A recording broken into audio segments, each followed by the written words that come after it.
Efésios capítulo 4, do versículo 7 ao versículo 16. Efésios 4, de 7 a 16. E a graça foi concedida a cada um de nós segundo a proporção do dom de Cristo. Por isso diz, quando ele subiu às alturas, levou cativo o cativeiro e concedeu dons aos homens. Ora, que quer dizer subiu, senão que também havia descido até as regiões inferiores da terra. Aquele que desceu é também o mesmo que subiu acima de todos os céus para encher todas as coisas. E ele mesmo concedeu uns para apóstolos, outros para profetas, outros para evangelistas, outros para pastores e mestres, com vistas ao aperfeiçoamento dos santos para o desempenho do seu serviço, para a edificação do corpo de Cristo, até que todos cheguemos à unidade da fé e do pleno conhecimento do Filho de Deus, à perfeita varonilidade, à medida da estatura da plenitude de Cristo, para que não mais sejamos como meninos, agitados de um lado para o outro e levados ao redor por todo o vento de doutrina, pela artimanha dos homens, pela astúcia com que induzem ao erro. Mas, seguindo a verdade em amor, cresçamos em tudo naquele que é a cabeça, Cristo, de quem todo o corpo bem ajustado e consolidado pelo auxílio de toda a junta, segundo a justa cooperação de cada parte, efetua o seu próprio aumento para a edificação de si mesmo em amor. Irmãos, esse é um momento desse nosso tempo de reflexão aqui na carta aos Efésios, em que muitos elementos práticos começam a se abrir na nossa frente. E aí tem algo que a gente vai estudando, eu espero que você esteja lendo aí a carta aos Efésios e meditando nela, para nós, nesse espaço, podemos ter esse tempo de construção do pensamento, um tempo de juntos pensarmos biblicamente, fazermos essa construção bíblica completa. Isso quer dizer que quando nós vamos olhando aqui para o texto aos Efésios, uma coisa vai ficando clara, irmãos, que a questão do serviço cristão, que é uma reação do trabalho de Deus na nossa vida, isso tudo é voltado para a redenção da raça humana por completo, e não para um trabalho burocrático de uma instituição religiosa. Por quê? É o que a gente vai ver aqui. Nós temos a tendência de pensar a organização da igreja em termos de serviço ministerial, em termos do que nós conhecemos pela nossa rotina na igreja, pelo que a gente há tantos anos aprendeu como funciona, como faz. Ou seja, a gente também tem a tendência de pensar que fazer algo para Deus tem a ver com ter um cargo na igreja. E eu acho fenomenal o que Deus tem nos movido a enxergar nesse tempo em que nós não estamos na igreja física, por enquanto. Porque nós temos visto e vivido a oportunidade de entendermos os conceitos da vida cristã aplicados na vida de maneira geral e não no momento de domingo às 19 ou de quarta-feira em que a gente se reúne para fazer culto. Quer dizer que o compromisso de Deus não é em montar uma organização religiosa que funcione direito. O compromisso de Deus é em desenvolver a consciência de filhos em mim e em você, que vão convidar outros irmãos para participar da comunhão com a presença do Pai. É a raça humana que está no foco de Deus. É a raça humana que tem a ação de Deus como o alvo do projeto de salvação e de recuperação de tudo que existe. Então, quando a gente olha aqui, a graça foi concedida, no versículo 7, a cada um de nós, segundo a proporção do dom de Cristo. Por isso, quando ele subiu às alturas, levou cativo o cativeiro, quer dizer, Deus, ele levou o inimigo que nos fazia prisioneiros e aprisionou o inimigo ao subir, ao levar às alturas pelo seu poder na ressurreição, levou às alturas e fez prisioneiro aquele que nos aprisionava. Então esse poder de Deus, ele atinge qualquer ser humano, qualquer mulher, qualquer homem. E ele repartiu os dons. A graça de Deus foi concedida a cada um de nós segundo a proporção do dom, do presente de Cristo a cada um de nós. Quer dizer que cada um de nós levamos uma parcela da manifestação de Cristo Jesus para que as pessoas tenham consciência de que agora ninguém mais precisa viver aprisionado pelo seu pecado e pela sua condição miserável de vida. Que aquilo que nos aprisionava foi totalmente abolido.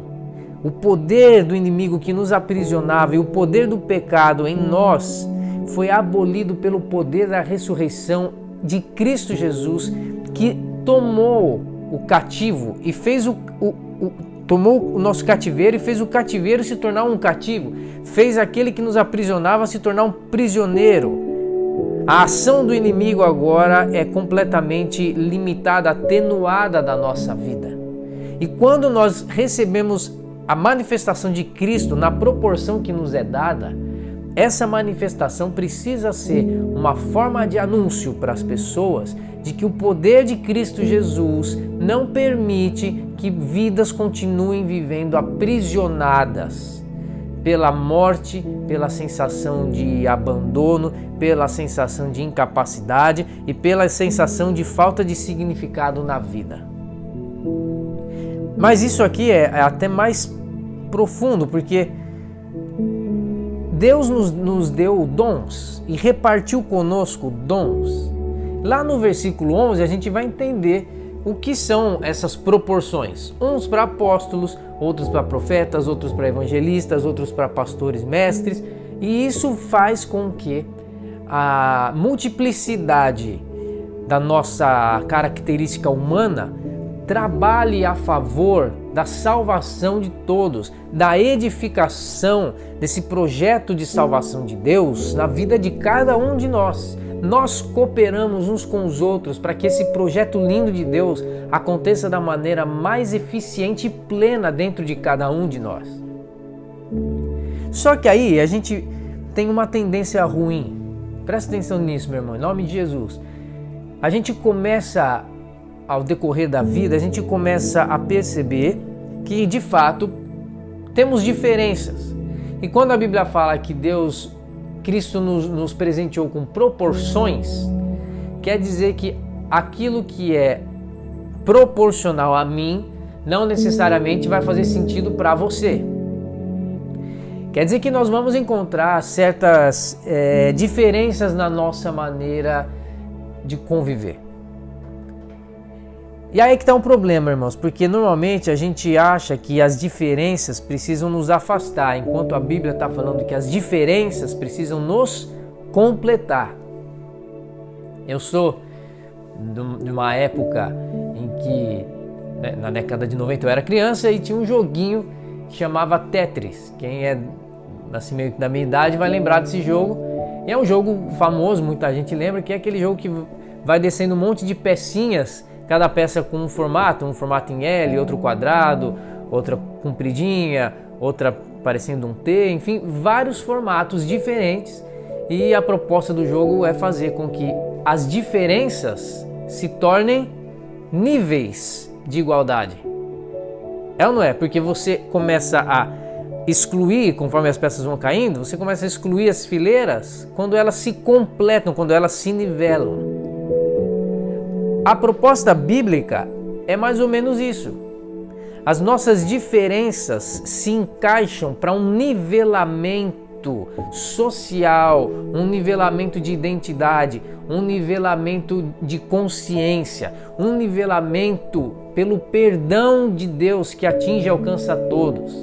Nós precisamos trabalhar para esse nivelamento, para essa igualdade de natureza e de propósito, onde todos nós somos abraçados pela mesma intensidade do amor de Deus. Nós precisamos trabalhar para que essa intensidade do amor de Deus seja presente de maneira igual na vida de todos. E onde o amor de Deus chega, a pobreza precisa ser impactada. A falta de propósito para a vida precisa ser impactada. Aqueles que têm recursos sobrando e não estão sabendo como repartir precisam ser impactados pelo amor de Deus, que é doador e que é uma oferta voluntária. Aqueles que enfrentam as suas crises existenciais, crises profissionais, suas crises de identidade, precisam entender no amor de Deus um chamado a um propósito e a um serviço e a uma forma de vida que eleve a sua consciência e te faça perceber que você foi chamado para promover o entendimento da identidade e do propósito que as outras pessoas também podem receber de Deus, e que aquilo que você recebeu de Deus vai se completar com as outras formas de expressão de Deus que as pessoas que vivem com você na sua comunidade, na sua igreja, vão poder revelar também e fazer com que isso se torne um elemento único da expressão do amor de Deus a todas as pessoas no mundo. Só que às vezes a gente pensa as diferenças como um motivo para o afastamento. É ou não é? E aí a gente tem a tendência, inclusive, de se irritar com facilidade com aquilo que é fácil para mim, mas o outro não consegue fazer com a mesma facilidade que eu. Né? Exemplo simples. Quem tem muita facilidade de chegar na hora nos compromissos, normalmente se irrita com facilidade com aqueles que se atrasam. Porque chegar no horário é algo fácil para você e o outro que não consegue fazer o que você faz com facilidade se torna o alvo da sua irritação. Por mais que seja errado chegar atrasado. A questão não é o mérito de chegar atrasado, não. A questão é como eu reajo com aquilo que para mim é fácil e que para o outro deveria ser um campo missionário, onde eu deveria agir como um missionário para trabalhar a dificuldade do outro.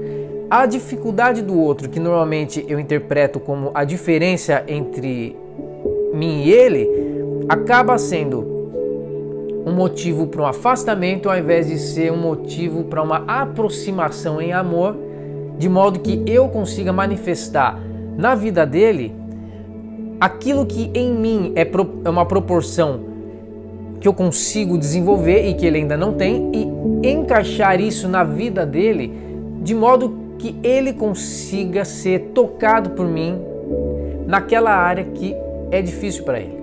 Então a dificuldade do irmão tem que ser um campo missionário para mim e não um motivo para eu gerar algum tipo de crítica algum tipo de afastamento.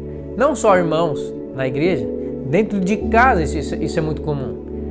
Os nossos piores conflitos são porque nós criamos expectativas no marido, na esposa, no filho, que são expectativas a partir daquilo que é algo comum e fácil e natural para nós, e que não vai ser necessariamente fácil e natural para o outro. Mas como eu gerei a expectativa de que o outro atendesse aquilo que eu vejo como fácil de se viver, quando ele quebra isso, eu me sinto no direito de cobrar com raiva aquilo que ele deveria fazer e não fez. Me sinto no direito de cobrar que ele veja pelo mesmo ângulo que eu vejo, mas eu tenho outra proporção recebida e ele tem outra proporção recebida. São diferenças e ele precisa da minha intervenção para que ele seja melhor naquilo que é dificuldade para ele, ao mesmo tempo em que eu preciso entender quais são os meus pontos de defasagem, de necessidade, em que eu preciso humildemente permitir que o outro me atinja e me ajude naquilo que é a minha dificuldade. A Bíblia diz exatamente isso, que Cristo nos deu dons proporcionais. Quer dizer que a Bíblia está falando que a gente deve interpretar as diferenças como um projeto de Deus para nivelar o todo e não como motivo para eu me afastar porque eu não concordei. Pensa aí quais são as pessoas que convivem com você, que pensam diferente de você em qualquer área. E pensa quais são as pessoas que pensam diferente de você e que você, ao invés de promover ajuda, preferiu o caminho do afastamento. O que a Bíblia está nos dizendo aqui, irmãos? Olha só, quando a gente vai ver qual que é essa proporção, uma coisa tem que ficar clara. Nós recebemos dons proporcionais, nós temos as diferenças, mas todas as nossas diferenças, elas se alinham a pelo menos 3 referências que não vão mudar. Então, seja lá qual for a minha proporção, a sua proporção, elas estão unidas e sustentadas por um tripé que é igual para mim e para você, seja lá qual for a proporção do nosso dom. Primeira questão é que qualquer dom que nos seja dado por Deus, ele tem que agir em favor das pessoas. Não importa qual é a proporção que Deus te deu e qual a proporção que Deus me deu. Isso precisa representar serviço. A vida cristã é uma vida movida pelo serviço. Servir, agir pelo bem comum. A segunda referência que todos os nossos dons precisam seguir e ter é que, seja lá qual for a nossa proporção, ela precisa trabalhar para desenvolver em nós a intenção de vivermos em comunhão. Serviço e comunhão.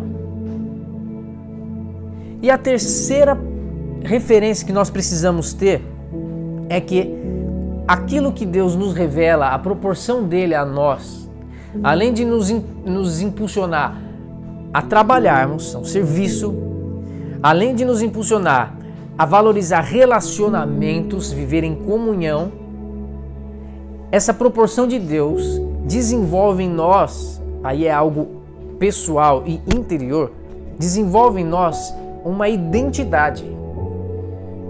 Quem é você? A pergunta, se você fizer essa pergunta agora honestamente aí, quem sou eu? Essa pergunta ela precisa ser respondida a partir de algo que você ouviu de Deus no seu interior, a partir de algo que você aprendeu de Deus pela revelação da sua palavra ou por aquilo que Ele te presenteou em momentos sublimes de devoção e de oração. Quem é você? Essa resposta você consegue encontrar a partir dos seus esforços ou a partir da voz de Deus?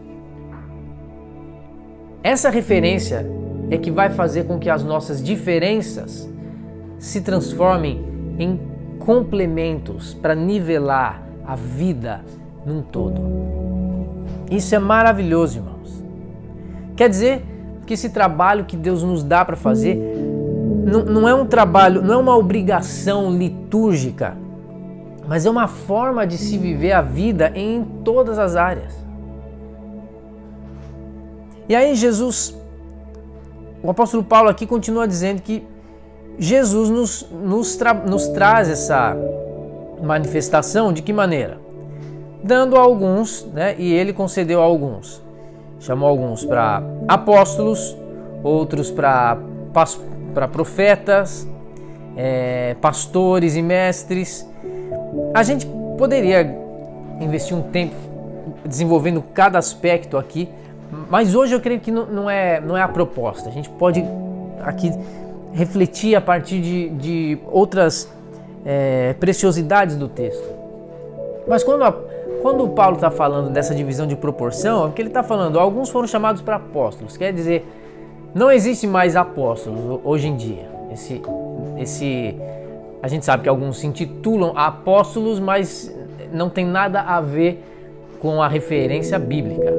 Nada a ver. Porque o apostolado, se você for pensar no que essa palavra representava na época, ele tem muito mais a ver com um missionário hoje. Porque o apóstolo é aquele que vai para inaugurar referenciais, igrejas que sejam referenciais em locais onde o evangelho ainda não se propagou de maneira enraigada, que é o que o missionário faz. Ele vai num lugar onde existe uma lacuna da proclamação do Evangelho, ele proclama o Evangelho, ele faz nascer ali uma comunidade de fé. Então o apóstolo, ele é o que hoje seria um missionário. Então alguns receberam a proporção do dom de Cristo para quê? Para abrir mão da sua vida, talvez urbana, da sua vida normal, padronizada, para viver no campo missionário, para viver de maneira andarilha, de lugares em lugares, proclamando o Evangelho de Cristo e fazendo com que novas comunidades de fé cresçam, nasçam. Alguns receberam esse chamado. Outros, profetas. Quem que é o profeta aqui no termo original? O profeta basicamente é aquele que interpreta os oráculos de Deus. É o que interpreta o que Deus está dizendo. Então, o nosso trabalho aqui, eu, por exemplo, quando prego, pastor Toninho, quando prega, nós desenvolvemos, qualquer um que interpreta a Bíblia, qualquer um que expõe a palavra, está fazendo o trabalho de um profeta. A gente tem a tendência de achar que profeta é só quem adivinha o futuro, mas o profeta bíblico não é o que adivinha o futuro, é o que interpreta o que Deus tem a dizer, tanto para o presente quanto, em algumas ocasiões, para o futuro. Mas o profeta não necessariamente vai adivinhar o que vai acontecer, mas ele vai interpretar o que Deus tem a dizer sobre o que está acontecendo e sobre o que vai acontecer em alguns casos, porque a história caminha para frente, porque a gente caminha nesse sentido de aguardar a redenção plena na segunda vinda de Cristo. Então os nossos olhos estão no futuro daquilo que vai ser a transformação completa pela volta de Cristo na nossa história. Mas o profeta não adivinha o que vai acontecer, ele interpreta o que Deus tem a dizer. Alguns foram chamados para interpretar os oráculos de Deus. Outros, pastores e mestres, que é aquela ideia de pessoas que ficam na comunidade, enquanto, por exemplo, o apóstolo aqui, ou o missionário, ele não necessariamente fica nas comunidades, mas ele inaugura e passa para outra. O pastor é aquele que vai ficar, que vai criar laços com aquela comunidade. E pastor mestre, aqui o termo grego pastor mestre é essa ideia do irmão que é pastor, que vai cuidar de uma comunidade e que tem o compromisso de conduzir essa comunidade a partir do eixo do ensino bíblico verdadeiro. Então, o pastor não é só o que cuida da comunidade, mas é o que cuida da comunidade sempre com o compromisso de fazer com que essa comunidade esteja olhando para Cristo Jesus, aprendendo dele, tendo a sua consciência transformada. Louvado seja Deus! Esse é o nosso empenho aqui, sempre foi e sempre será o nosso empenho. Fazer com que você e eu e todos nós olhemos para Cristo Jesus e, mais do que buscar o poder de Deus para resolver as nossas crises, entender qual é o entendimento que Deus tem para nos dar, qual é a consciência transformada que Ele pode instaurar em nós, de modo que nós possamos interpretar os nossos sofrimentos com outro olhar. Possamos dar sentido e significado às circunstâncias da nossa vida a partir de outra referência, onde nós possamos nos sentir menos vitimizados e acuados e possamos nos perceber responsáveis pela nova consciência, responsáveis por trazer a transformação para qualquer situação, onde nós passamos de vítimas para protagonistas de uma história de transformação que traga o amor de Deus para aquele lugar, para aquela pessoa, para aquele cenário e transforme tudo ali ao redor. Então, o pastor e mestre, ele ensina, ele desenvolve essa consciência na comunidade.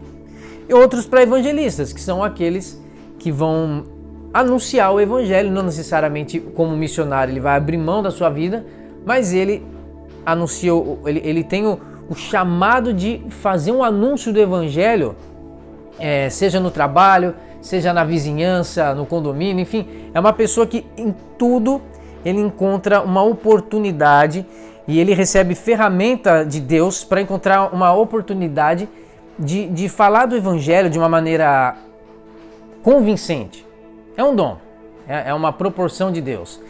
E essa é a interpretação do que a gente tem aqui na Bíblia, e isso tem a ver com como Deus vai proporcionalmente nos trazendo revelações que não somente vão trabalhando para a igreja, mas vão trabalhando para o bem da humanidade.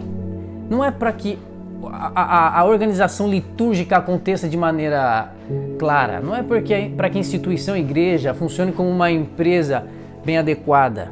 É para que os seres humanos que ainda não foram encontrados pelo amor de Deus encontrem uma comunidade organizada, de modo que eles cheguem, conheçam, tenham a oportunidade de conhecer o poder do Evangelho, serem transformados e regenerados e se envolverem numa forma comunitária, que é a igreja, que lhes dê uma referência para viver a sua vida cotidiana, profissional, familiar. A igreja é um referencial para que a sociedade se transforme. Esse é o significado das proporções que Cristo Jesus nos dá na sua revelação. E aí nós vamos seguindo aqui.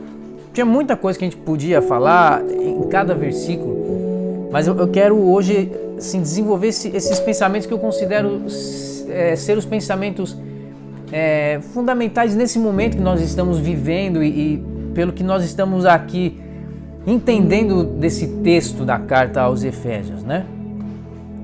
Porque aí a gente vê que no versículo 12, com vista ao aperfeiçoamento dos santos para o desempenho do seu serviço, para a edificação do corpo de Cristo. Então é o que nós falamos agora há pouco. Quando as nossas diferenças se complementam, o que a gente vê?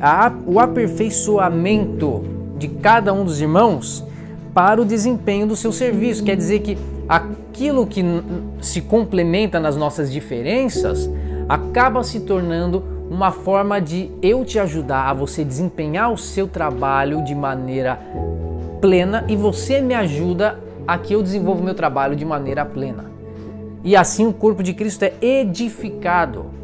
Nossas diferenças vão nivelando e nivelando e nivelando todos os aspectos da nossa vida e nós vamos edificando um prédio inabalável, que se baseia no amor de Deus, que se fundamenta no solo firme do amor de Cristo Jesus. Louvado seja Deus por isso, irmãos. Até que todos cheguemos, versículo 13, à unidade da fé.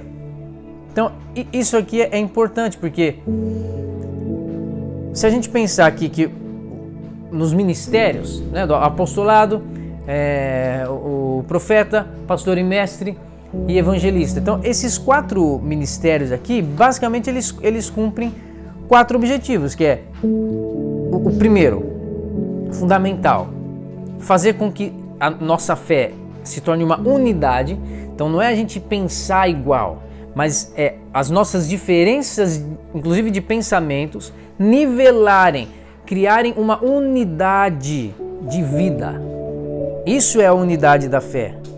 Nos vermos como irmãos e interpretarmos as nossas diferenças como ferramentas de Deus para complementação que vai desenvolvendo em nós identidade de quem somos e que vai desenvolvendo na sociedade uma referência de que é possível viver de forma comunitária de um jeito diferente desse que é o mundo, que é esse caos que jaz no maligno, que está completamente condenado. Existe um jeito novo, diferente de ser. A segunda coisa é que a gente tem o conhecimento do Filho, de Cristo Jesus, que é o Filho, e nós como irmãos começamos a conhecer quem é o Pai. A terceira referência do apostolado, profecia, pastor e mestre e evangelista, dessa proporção na igreja, é que além de fazer com que nós nivelemos a nossa fé pela complementariedade e além de nos dar o conhecimento do Pai, de nos trazer essa identidade de filhos, faz com que a gente amadureça. Nós já falamos disso em outros domingos, e esse é um problema crucial. Nós temos meninos na fé que já deveriam ser maduros. Então tem muita gente, irmãos, olha só, você imagina assim um jovem de 19 anos, com todas as suas propriedades intelectuais, ok, e esse jovem queira tomar mamadeira e brincar de carrinho ao invés de ir para a faculdade. Então é um exemplo bem esdrúxulo, mas é para mostrar que a maturidade de um jovem de 19 anos não combina com aquilo que o processo de uma criança de 3, 4 anos lhe permite viver. Uma criança de 3, 4 anos pode, 2, 3, 4 anos, pode tomar mamadeira, brincar com carrinho, porque está no processo da vida infantil em que isso é permitido. Não tem obrigações, não tem compromissos como um adulto de 19 anos já precisa ter. Isso acontecia com a igreja, acontece até hoje. Falta de maturidade. Gente que já deveria viver os compromissos de uma vida espiritual adulta continua na meninice de uma criança que só sabe pedir, exigir e fazer birra. É isso que a Bíblia está condenando aqui. Esse é o terceiro ponto que as nossas proporções precisam desenvolver, a maturidade. E por fim, sermos cheios de Cristo e da pessoa de Cristo, essa construção de identidade. Por quê? Assim nós vamos chegar à perfeita varonilidade, da medida da estatura de Cristo. Irmãos, então isso aqui é a varonilidade, essa maturidade, é algo muito importante. Quero que você preste atenção em nome de Jesus nisso daqui. Porque tem muita gente que vive crises. E nós estamos no meio de uma pandemia que pode muito bem gerar esse tipo de crise ruim. A crise de toda hora esperar que Deus faça alguma coisa nova. Toda hora achando que Deus tem a obrigação de proporcionar acontecimentos novos na vida. Irmãos, em nome de Jesus, ouça isso daqui. Deus, Ele em algumas ocasiões nos proporciona experiências do seu poder para resolver uma situação, para nos resolver um problema. Mas isso não vai garantir nada na sua vida se a manifestação do poder de Deus não te levar a conhecer a pessoa de Deus.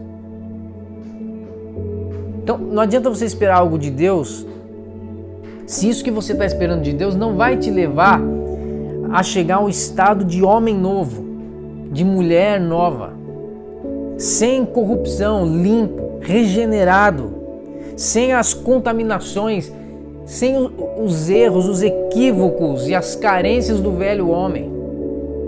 Às vezes a gente vem para um encontro como agora, né, domingo às 19, que é o horário do nosso culto, e a gente vem contaminado de uma semana puxada, difícil, pesada. E aí a gente contamina esse momento com aquilo que foi problema durante os dias que passaram. Então esse não é o momento da gente contaminar como um pouco de fermento já levé da massa inteira. Esse é o momento de nós entendermos que algo novo está sendo estabelecido em você e em mim. E esse algo novo está nos construindo uma identidade nova, que vai ser a referência para nós vivermos os nossos dias sem sermos contaminados pelo sofrimento, pelas afrontas, pela sensação de desprezo, pela falta de visualizar a solução dos problemas. Você vai interpretar isso de outra forma, da forma que Cristo quer construir em você e te dá a opção de olhar, entender a vida. Mas às vezes a gente está assim querendo que Deus faça alguma coisa nova e toda hora achando que Deus tem que manifestar o seu poder. Mas olha só, irmãos, Jesus uma vez, isso está lá nos evangelhos, ele curou 10 leprosos, você lembra? Dos 10 leprosos, o que aconteceu? Jesus curou os 10, mas só um voltou para agradecer. Os outros 9 foram embora. Quer dizer que dos 10 que foram curados, todos eles experimentaram o poder de Cristo. É ou não é? Todos experimentaram. Mas só um teve a coragem de perpetuar o conhecimento de Cristo. Dos 10, um voltou para agradecer, ou seja, um voltou para dizer: Jesus, eu devo a minha vida ao Senhor, então eu quero um compromisso de aliança, um elo existencial, porque eu entendi que a minha vida não pode permanecer como antes e que aquilo que o Senhor pode fazer em mim é muito maior do que a cura da lepra que eu tinha. Em outras palavras, irmãos, dos 10 leprosos, um foi curado e nunca mais feriu os outros. Os outros 9 foram curados, mas continuaram causando os mesmos problemas. Continuaram causando as mesmas feridas, porque experimentaram o poder de Deus, mas se recusaram a ter o conhecimento de Deus. Quantas vezes você quer o poder de Deus para resolver seus problemas e você não quer conhecer a Deus para se transformar na pessoa que você sabe que deve ser? Esse é um problema de maturidade que a gente enfrenta, da falta de maturidade. Porque a gente quer ter experiências de poder sem desenvolver o conhecimento. Isso aí, irmãos, acaba com qualquer pessoa, com qualquer família, porque é uma luta que eu tenho, que todos nós temos que ter. A luta de conhecer a Deus para que a gente pare de ficar causando os mesmos problemas. Não adianta a gente querer ter uma proximidade de Deus que faça com que Ele nos presenteie com o seu poder para resolver nossos problemas, sem conhecermos a Deus para que a ação de Cristo Jesus no Espírito Santo transforme a gente de dentro para fora, para que a gente não continue mais cometendo e causando os mesmos problemas e erros que a gente vinha fazendo até agora. A maturidade em Deus passa por essa aniquilação da preguiça que a gente tem de querer conhecer a Deus. Pode ser um pouco duro isso, irmãos, mas é a verdade da Bíblia. Tem muito crente preguiçoso que, ao invés de querer trabalhar, quer ficar brincando. Eu não estou falando isso de maneira literal. Que um adulto que, ao invés de trabalhar, gaste o tempo inteiro do dia brincando, esse adulto é problemático. E o problema dele é a falta de maturidade, dentre outras coisas. Na fé e na vida cristã, essa falta de maturidade funciona do mesmo jeito.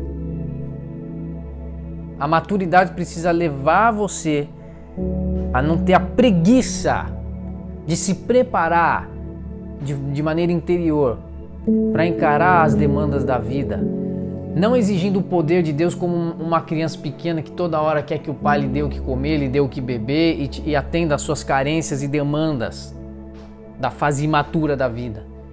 Na fase madura da vida é você que resolve as demandas não só suas, mas das outras pessoas, porque o poder de Deus é efetuado através da sua vida e você recebeu essa consciência de que tem o poder de Deus nas mãos, que tem uma construção sendo feita em você que aponta na direção das pessoas e faz de você um agente de mudança em qualquer lugar onde você apareça.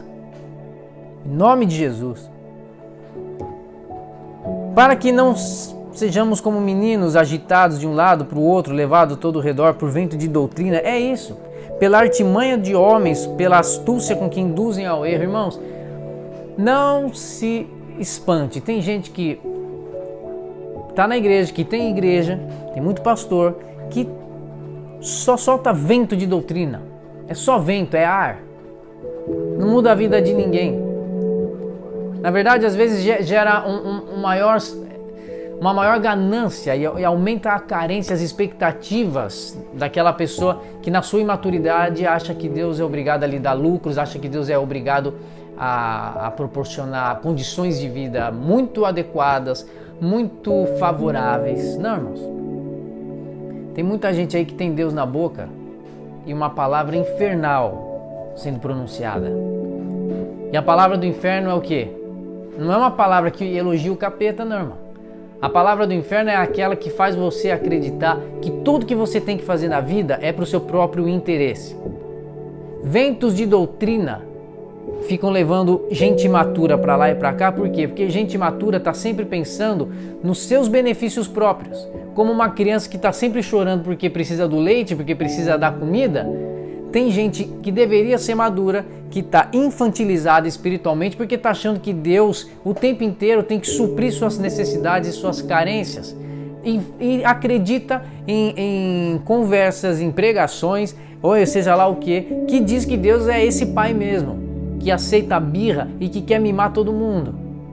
Deus é um pai que vocaciona filhos para o serviço, que vocaciona filhos para preservar a herança recebida da salvação e chamar outros irmãos para viverem debaixo dessa herança. Cuidado, irmãos. Se você não colocar seu joelho no chão e não ler a Bíblia a partir do impulso do Espírito Santo, você pode correr o risco de ser alguém que vai ficar assim agitado como um menino por todo o vento de doutrina, como uma criança que vai procurar qual é o doce favorito, qual é a manifestação lúdica que mais vai lhe agradar, qual é o choro mais bem-vindo para conseguir o que está querendo. Não, irmãos, a maturidade precisa ser a marca da nossa vida. E gente madura não é levada por vento de doutrina. Não acredita em qualquer história que diz que Deus vai fazer promessas para o seu benefício próprio.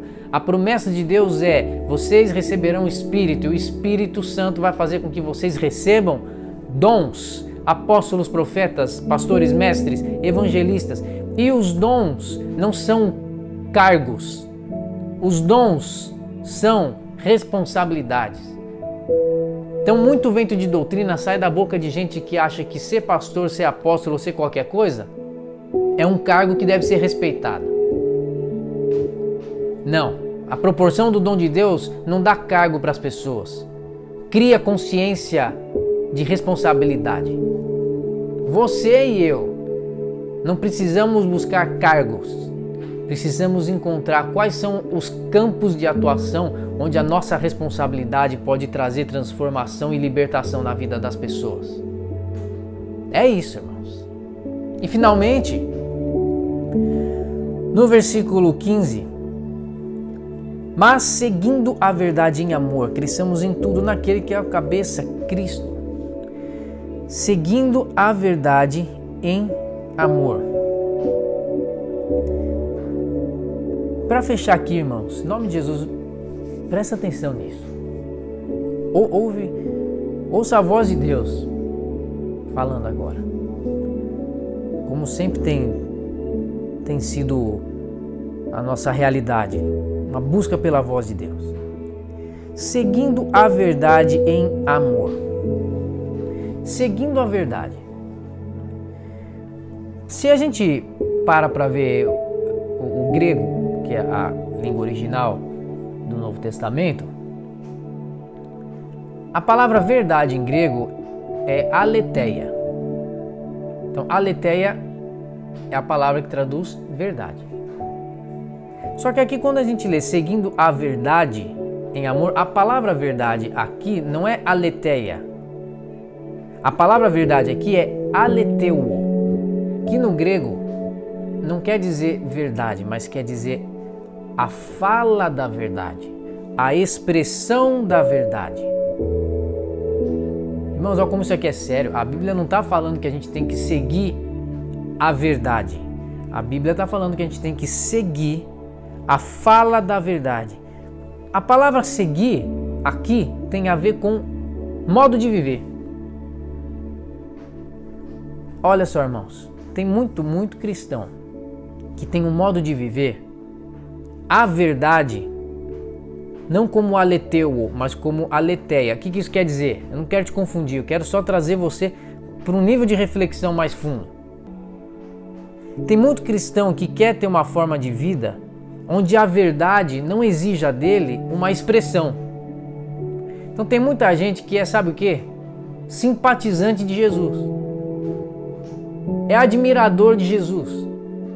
Ele admira a verdade que Jesus proclama, mas ele não quer ter compromisso em expressar essa verdade.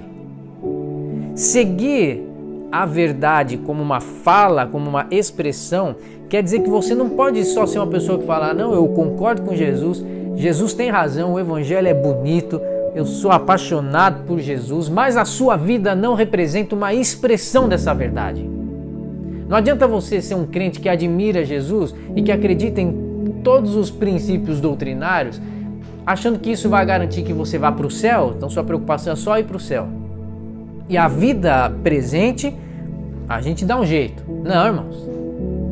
Siga, tenha um modo de viver em que a verdade não seja só um conceito que te agrada, mas seja uma expressão de quem você é.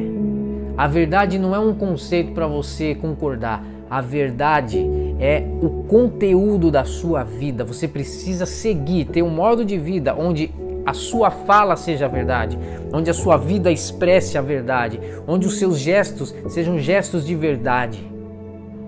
Mais do que concordar com Deus, é expressar as verdades de Deus. Olha como isso aqui é profundo, irmãos. E tem outra coisa, para a gente fechar. Seguindo a verdade em amor. Quer dizer, tem uma forma de vida onde a verdade não seja só um conceito que você concorda e admira, mas onde a verdade seja o impulso da sua vida, onde tudo que você falar e tudo que você fizer expresse a verdade de Jesus. Mas faça isso como? Em amor. É o que a gente consegue entender aqui, que a Bíblia está dizendo que o conteúdo é importante, mas a forma também é importante. Porque tem gente que às vezes acha que porque tem a verdade, pode comunicar essa verdade de qualquer jeito. Tem gente que acha que a verdade lhe dá o direito de usar qualquer forma para comunicar essa verdade. Afinal de contas, ele detém a verdade, ele detém a razão, ele tem o bônus de poder comunicar isso de qualquer jeito. Aí sabe o que a gente confunde? A gente confunde sinceridade com grosseria. Não é difícil a gente encontrar gente que fala, eu falo tudo na cara mesmo. Mas às vezes o falar tudo na cara, mesmo tendo a verdade naquilo que está dizendo, não representa a melhor maneira de promover a cura naquela pessoa que precisa ouvir a verdade. Por isso que lá em Provérbios 15, versículo 1, diz assim que a resposta branda, a resposta delicada, ela acalma o furor.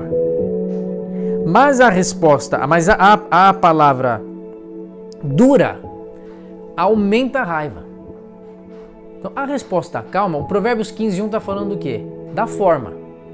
Então a forma, independente do seu conteúdo ser a verdade, a forma, se ela é uma forma branda, ela vai ser capaz de promover a cura no outro.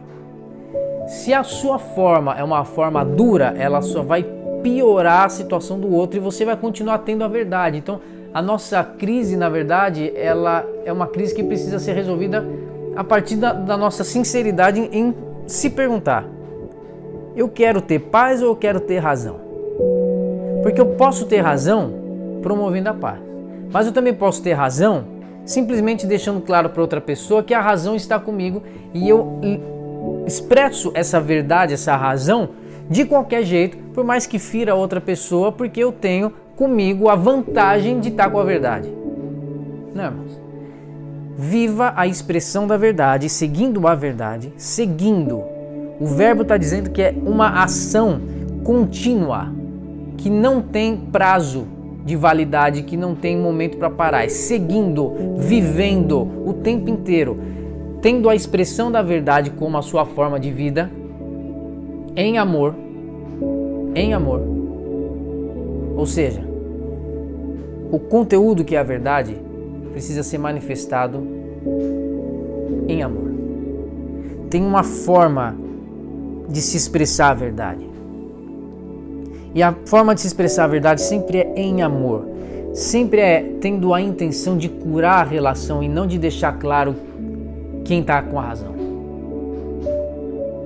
Curar as relações. Promover ressurreição de relacionamentos mortos. A verdade se proclama em amor, porque qualquer outra forma de proclamar a verdade é simplesmente uma tentativa de garantir que a pessoa te respeite por ter a verdade, de garantir que você sempre vai estar em vantagem. Não, irmãos.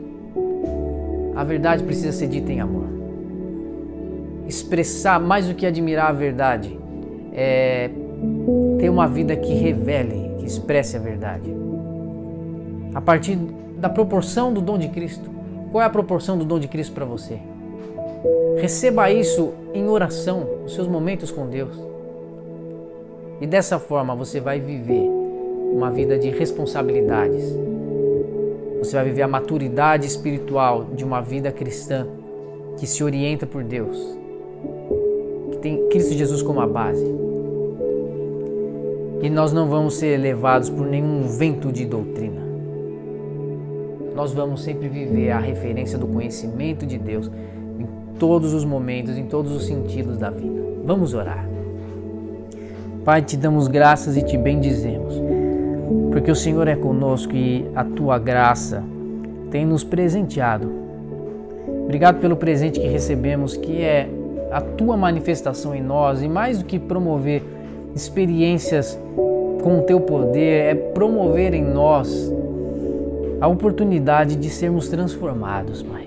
Essa transformação tem que ser o alvo da nossa vida, tem que ser o alvo dos nossos empenhos e dos nossos esforços de vida, porque essa transformação é que vai garantir lá na frente que os problemas que nós vivemos hoje, que foram causados pela nossa própria forma de ser não transformada, não sejam mais causados lá na frente, mas que sejam formas de vida tomadas pela tua misericórdia, que sejam formas de vida que pela ação do teu amor se transformam e assim a gente para de causar os mesmos problemas novamente. Senhor, nos ajuda a recebermos a revelação do Senhor e entendemos qual é a proporção do teu dom para nós, qual é a proporção que o Senhor nos deu, e que as nossas diferenças não sejam motivos de repulsa e de afastamento, mas que as nossas diferenças sejam a chave para nos vermos como homens, mulheres que se complementam pelo poder transformador de Cristo Jesus. E nessa complementariedade vamos manifestando a tua graça, o teu poder, e o teu evangelho vai atingindo a sociedade, vai atingindo, a tua luz vai atingindo a escuridão das trevas, e aquilo que aprisiona as pessoas vai sendo desfeito, e nós vamos trazendo liberdade aos cativos e oprimidos. Em nome de Jesus, nos despeça em paz nessa noite. Cuida de nós, Pai. Cuida da nossa família, dos nossos, e que essa semana não seja contaminada por uma interpretação dos problemas e do sofrimento que não venha do Senhor, mas que sejamos comprometidos em trazer o poder do Senhor para transformar as nossas circunstâncias. Obrigado por essa semana que começa, e que começa debaixo da tua graça em nós. Oramos em nome de Cristo Jesus. Amém. Tenha uma excelente semana. Até domingo que vem. Que Deus te abençoe e fique na paz.